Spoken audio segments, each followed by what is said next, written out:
Bueno, Dopaland nos sitúa como una especie de espejo, es una parodia del mundo real, en una situación muy concreta de dos trabajadores de un parque temático.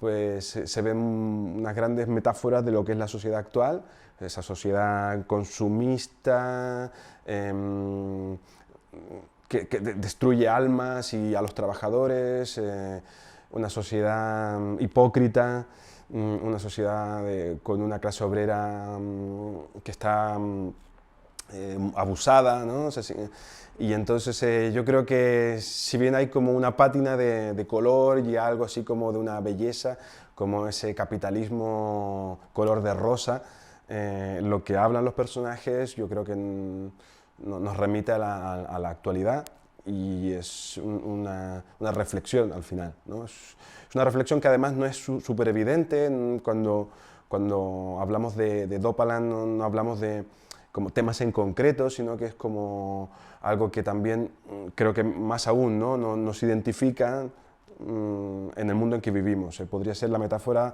de un parque temático, como es el caso, que es el hecho real, pero puede ser la metáfora de la sociedad actual o del mundo laboral, del mundo empresarial. Pues en definitiva es una metáfora del mundo contemporáneo.